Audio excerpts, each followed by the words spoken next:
Hey everybody, it's Doug here, getting ready to bring you another playthrough. So welcome to the channel.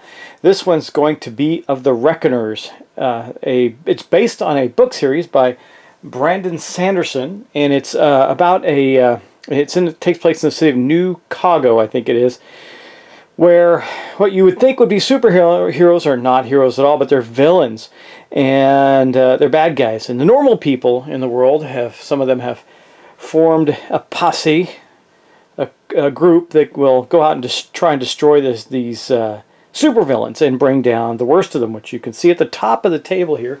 That is their leader, Steelheart. And this is a combination. There's cards, there's dice, there's individual characters.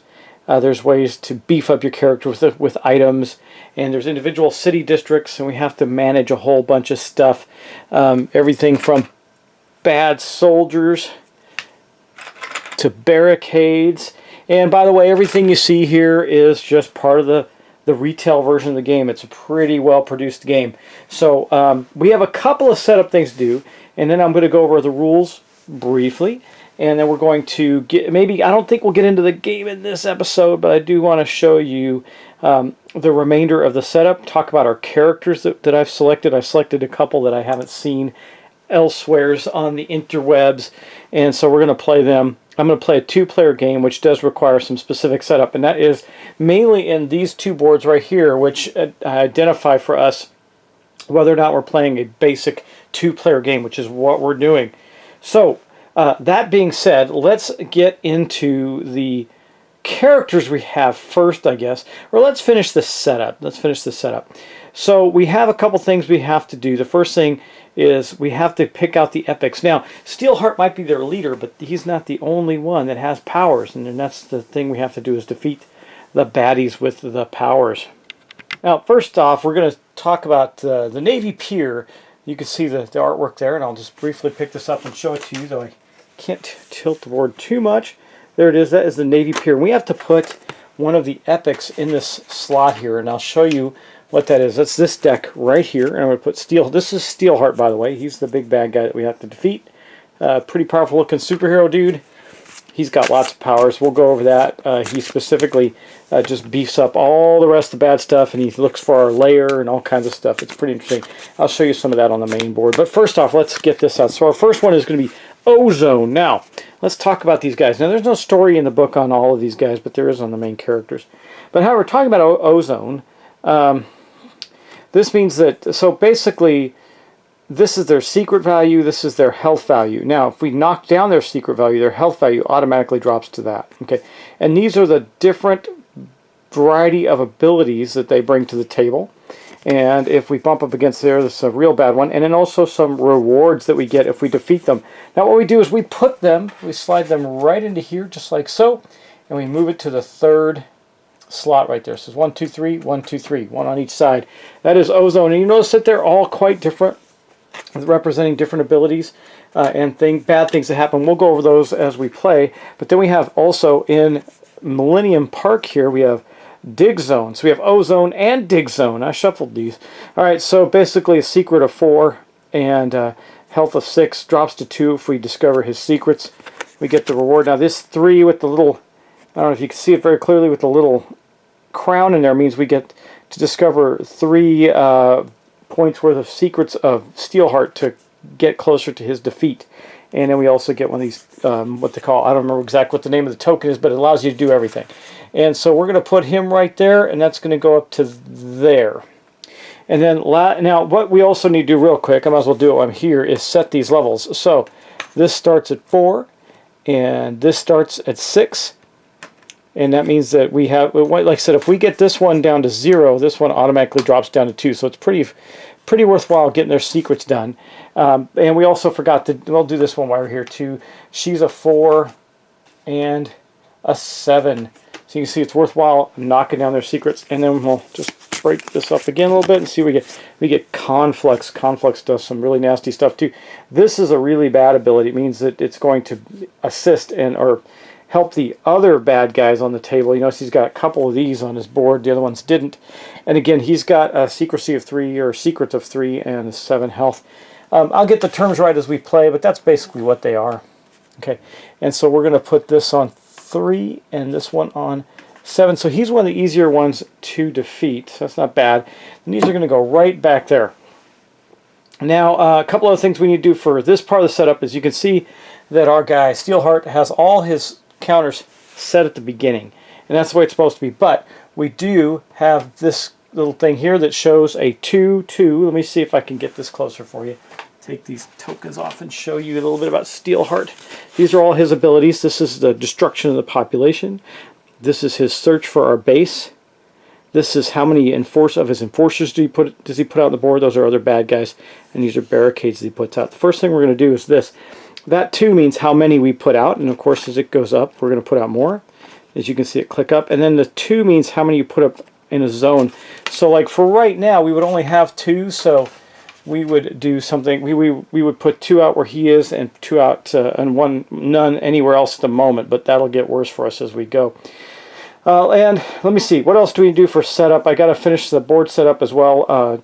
Let me think about that for a second. This final setup portion of the phase is called the prologue, and that's what we're doing right now. So you see I place Steelheart on a random spot, then we activate Steelheart's red track, like I said. It says see page 23 for details.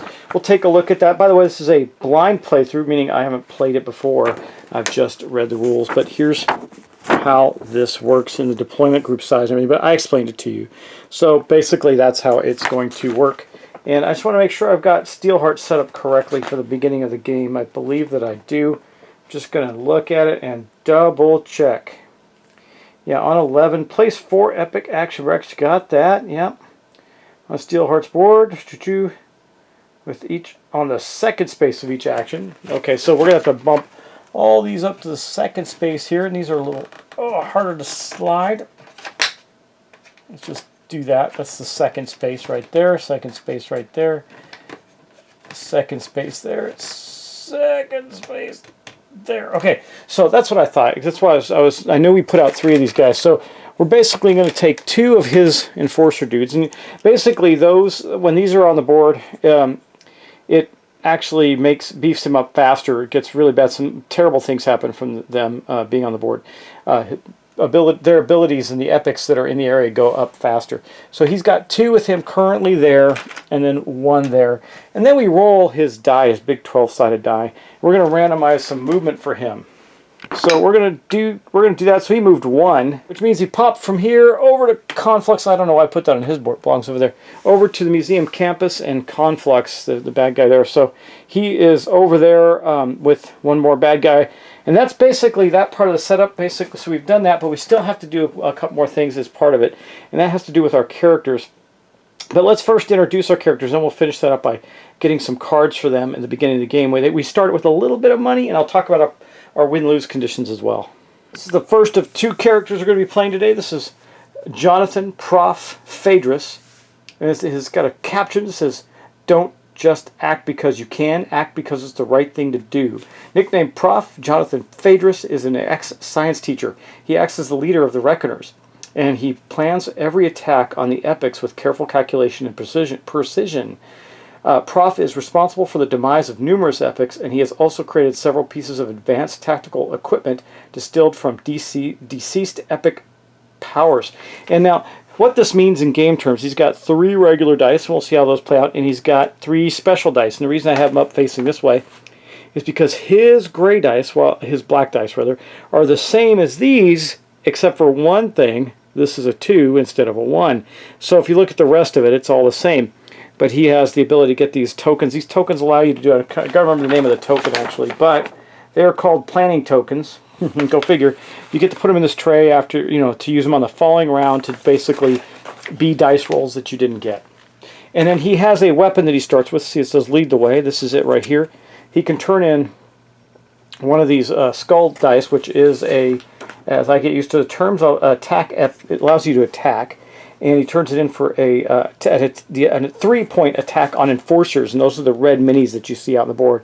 So his lead the way sword is pretty tough. It's going right there for now. Let's go look at our other character. Here we have Tia Redwind. I guess she's called Redwind because she's got silky red hair. But her slogan is, "Usually a stint in the Reckoners ends with death, but occasionally one of us gets captured." Okay. Tia used to be a rocket scientist for NASA. She acts as the researcher and ops coordinator for the Reckoners. Tia co-founded the Reckoners with Prof years ago. She is also addicted to cola. So she's a major cola drinker, and that's her deal. So here's her cola right here. It says operations. It shows an iPad and a Coke. And she's got this ability. We'll have to look up and see what that does. There's lots of different abilities in the game, but that one is unique. So we're going to see what it is. Maybe, perhaps. I know that we will. I just need to find it in here. Yeah, that's okay. Might be a little harder said than done, but we will find it and tell you what it does. As expected, her operations ability allows you to give a plan token to another player and put it directly in their tray, which means they can use it immediately. Now, that might seem counterintuitive because we saw that the professor, Prof, actually gets quite a few of the planning tokens, but this is the other part to her that's really good, is she can do a lot of research against these guys. So again, I don't know if this is optimal. Like I said, I took two characters that were not being played in other things that I saw. So that is going to be Tia, and that's going to tee us up for our first round. Now, one of the last things we have to do in setup is buy some equipment, and then I'll explain the main board along with the Steelheart board. Well, I explained the Steelheart board. We'll see that as it goes. But I do definitely want to show you what the main board of the game looks like that tracks our base and our money and equipment. So here is that board, and you can see we have a couple things. This is our population track. Starts at 40 even, and when we reach 0, if we reach 0, then we have lost. If we've reached 0 and haven't defeated Steelheart. This is our money track. Right now we have $4, and on that note, we're going to do another quick shuffle. I did shuffle it, but I'm going to do it again just to show you. And then we're going to lay out some cards, and from that initial selection, we will be able to use our $4 to buy some equipment for our people. Additional equipment that will give us some advantages. And I do think that you're going to really enjoy this. This is a neat game. I like it conceptually and what I've seen in the videos, how it plays out. So we'll see how it goes. I'll cut it one more time. I guess we'll cut it a couple ways, put it back, and then we're going to lay out the cards starting from the first one. So the first one we get is Harm's Way. It costs $3, and it gives us a infinite blue, extra blue die. That is worthwhile because neither of us have blue dice. And then this one, Jacket, also worth $3, gives us an extra black die. Well, we know that we do have black dice in the game. Those are the Profs. And then we get a Night Vision Goggles, which gives us an automatic investigation that we can use at $2. And then last but not least, we have, for now, a Flash Grenade, which allows us to get a white die and convert a containment into 2 containment. That might be worth it for $2 because we don't have any characters that specialize in containment. Now we only got $4, so I could buy both the Night Vision Goggles and the Flash Grenades. Or, man, I like this Harm's Way one. I like this one a lot. Get us a blue die because we don't have one. But I think we're going to do this. We're gonna definitely spend all our money. We're going to get these 2. Now the Prof is I think since he doesn't do as much investigation, but we are going to need. I'm going to give him the Night Vision Goggles. I don't know if this is a good idea or not. And I'm going to give Tia the Flash Grenade. Okay, let's go check that out. You can see we're starting to build up some items for them already. We also have to place them out on the board. It's one of the last things that we're going to do, and I can show you how we're going to do that too. We're going to place Prof right here at the Navy Pier so he can take on these 2 dudes right away, start to hack them up. And then I think we're going to send Tia right, I'm thinking maybe over to either here. Let me see. It doesn't hurt us to be on the same space with Steelheart. He doesn't know exactly where we are, so I think we're going there. And that is going to be the setup. Now let's talk about the gameplay and how we kind of do that. Now that we're set up to go, we're going to follow this gameplay guide right here, which says the first thing we're going to do is we're going to roll our dice, and that is, of course, all of these dice, right? So if we were to roll them, we're going to get to keep dice. We're going to get a total of 3 rolls of the dice. In this first roll, I decide what I keep. So let's say I wanted to keep, these 2 containments, even though I really only need 1 because of our sword. So let's say I just take this containment. I can then take all of these. I might take this one too. That might be worth it because we can also then attack Ozone there. This is money. I could keep that too, but now let's just say we roll again, okay? So these would go into my slot. But anyway, I'm going to put the dice aside as they are. I started rolling them for the Prof. So first we're going to roll the dice. Okay, it says right there, all players simultaneously roll and re-roll their dice. Now, you can watch what each other's doing to try and optimize your play. Communication is definitely a big thing in the game. Okay, and then we're going to go on to 2, which is use dice. All players simultaneously use their dice. That's the ones they've set up in the roll dice section. Players work together to decide the order and the way in which their dice are used, which you'll see that. Then each epic defeated in the phase will grant us a reward. We'll get the reward. Then we can collectively spend any money we got from those rewards or any on stuff, or any money we got during the turn, to purchase equipment, which is not the same as some of the other. We can't. There's things we can't do, like we can't use these tokens as money during this phase like we can when we're in the other phases of the game. Okay. Then we're going to add an epic card to each city district that doesn't have one. Of course, currently they all have them. And then last but not least, we're going to activate the epics, and then we're going to move their charts up, and then we're going to finally activate Steelheart at the end. That's this part right here. Steelheart's going to get nastier on us. And that's basically the play of the game. Now, on the back side of this card, there's also the symbols that you can go through. So this is the move symbol. Remove. Now, to remove a barricade, I can spend any die I want to remove a barricade off the board, off any space on the board. We can use our dice to activate a card, and these are all the different symbols. Earn money, attack, enforcements, contain epics. Containing means moving their sliders down. So you notice they all started with their sliders in the middle on 3. This means that we're going to move them down. Okay. Research an epic. That means we get to research their secrets, learn their weaknesses. Then we can attack and can plan attack and do that good stuff. Then we can fortify. These are bad things. The epics fortify. That means they go up 1 in their secret and their health if they get that. I don't see any that have that ability outright now, so that's a good thing. This is increase the enforcement. That means that when we next produce enforcers, they will produce one. They also produce an additional thing, whatever it is, whatever powers they're activating for the enforcers in their space.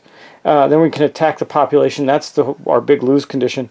Again, this is a gifted action, meaning it's not going to help that particular epic. It's going to help the other ones in the other zones. We have 3 zones, so it helped each of the other ones. And then add a barricade is obvious. And then, so of course, we're going to increase Steelheart's powers, and each one of those shows us how we're going to do that to see what he does. And then we're going to discover. We're going to see if he discovers the Reckoner's base, which I didn't show you. I'll show you that real quick. I also have to put out 2 new items. They are there. Ooh, a forensic kit for $1. We can change a investigation or whatever that symbol is, a research symbol, into money. And this the Gauss gun gives us a red die. I like that. We'll probably pick that up. $3. This is our base. Now this base is going to go 1, 2, 3, and if it ever gets to here, then we're going to have our base discovered, and someone is going to have to lock one of their dice here. We can extricate that die during that equipment purchase phase for $2. This is not limited. There can be more here, just like all the other things. There can be more. Yeah, so that's the basic premise of the game. I think that gives you a great idea. How do we defeat Steelheart now? On this side of the board, you can see Steelheart's secrets. So right now he's got 18. That's where we start out for a beginner game with 2 players. That's it. Once we blow out that 18, we're going to replace this board with this. And then we're going to add his... That's going to become now his health meter, which means we can actually attack him and defeat him. And I'm looking up to see in a 2-player game, what do we do with that? Yeah, I guess it's going to be 18 again. So it would then be marked at 18, and we're going to have to run through that again to defeat him. And that would replace this part right here. That's in the box over on the other side. And that's basically the setup, and we're ready to rock. So I think we're just going to end this here with a little quick demonstration of what we're going to do with the rules, and then next time we're going to have our players go at it. So seeing the board and seeing the characters I have, obviously we have to roll dice to move, but I think that our best thing to do is this guy's pretty deadly and dangerous. He goes after our base pretty well. Dig zone, he's just digging around for our base. He finds it pretty quickly. And Conflux seems pretty dangerous, though I will say that Ozone is going to buff up Steelheart's abilities pretty quickly too. That's not good. As will he. So that's both on the blue track, the barricade track. So I got to get that taken care of. Basically, we have to take care of everything very quickly. Yeah, we'll see. This is a pretty hard game. I don't expect to win my first game at it, but we're going to try. And maybe you guys will give me a little help and advice along the way if you know the game. So anyway, we'll see you in the next episode. So this is going to get us started, and I hope that you will enjoy our playthrough of The Reckoners. This was originally going to be Arkham Horror 3rd Edition, but everybody and their mothers got a video right now on Arkham Horror 3rd Edition, and then their grandmothers and grandfathers have it out too, playing it on video. So I'm going to wait on that a bit. I keep finding myself just slightly behind the 8 ball on which game's going to put out first. So I haven't seen a lot of this one, and certainly not recently. So it is a new game, and I really do love the components, so I want to kind of show that off. These trays are really nice. They're by Gamer Trays, and or Game Trays with a Z. And I do like them. They turned out really well, and it really makes the game pop. So, pretty excited. Let's get to it, and I'll see you in the next episode. In the meantime, the other thing I'm producing right now is my BGG 2018 video, which is going to take me a while because I had quite a bit of footage I want to sift through and edit and narrate and all that good stuff. So expect that soon too, but that one's going to take a bit. So take care, guys. I'll see you in the next episode, and have a great evening.